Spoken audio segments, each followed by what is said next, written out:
નમસ્કાર દર્શક મિત્રો, @ગુજરાતમાં આપનું સ્વાગત છે। સાબરકાંઠા જિલ્લાના ઈડરના શેરપુર ગામમાં અનોખી રીતે નવરાત્રિ ઉજવવામાં આવે છે। શેરપુરમાં આસો નોરતાના 10 દિવસ ગામની સ્ત્રીઓ તાંબા, પિત્તળ, ચાંદી સહિત માટીના અલગથી શણગાર સજેલા ગરબા 9 દિવસ માથે મૂકીને ગામની શેરીના ચાચર ચોકમાં ગાયકોના સુરીલા કંઠે ગરબે ઘૂમે છે। ગરબાની શરૂઆતમાં ગામની વચ્ચે આવેલા ચાચર ચોકમાં સૌપ્રથમ ગામના વૃદ્ધ વડીલો ગરબે ઘૂમે છે અને તેની સાથોસાથ ગામની મહિલાઓ કે જે માથે શણગારેલા અલગ અલગ પ્રકારના ગરબા લઈ જગદંબાની આરાધનામાં ગરબે ઘૂમે છે। ચાચર ચોકમાં મહિલાઓ, વડીલો, પુરુષોની સાથોસાથ નાના બાળકો પણ ગરબામાં જોડાય છે। જોકે રાત્રિના સમયે 9 વાગ્યા પછી આરતી નથી કરવામાં આવતી।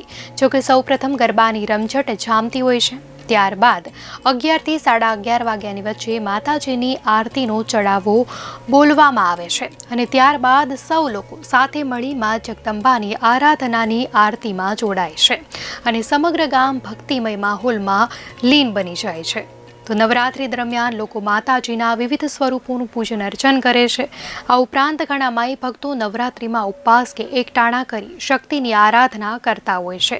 તો નવરાત્રિ દરમિયાન માતાજીના મંદિરો અને મઠોમાં વિશેષ પૂજા, આરતી, શણગાર, માતાજીના ગરબા સહિતના કાર્યક્રમોની ઉજવણી કરવામાં આવતી હોય છે। આ ઉપરાંત રાત્રિના સમયે ભક્તો ચાચર ચોકમાં ગરબે ઘૂમતા હોય છે। ઈડર તાલુકાના શેરપુર ગામમાં વર્ષોથી ચાલી આવતી આ પરંપરા મુજબ દેવીની આસ્થા સાથે જોડાયેલો આ ભક્તિનો મહિમા આજે પણ ગ્રામજનો સાચો પરચો માની રહ્યા છે।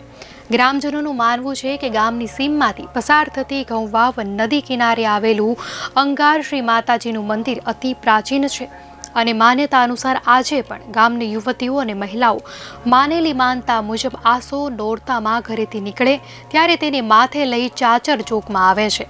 જોકે ગરબાને પરત ઘર સુધી ન પહોંચે ત્યાં સુધી જમીન પર એટલે કે નીચે નથી મૂકતા।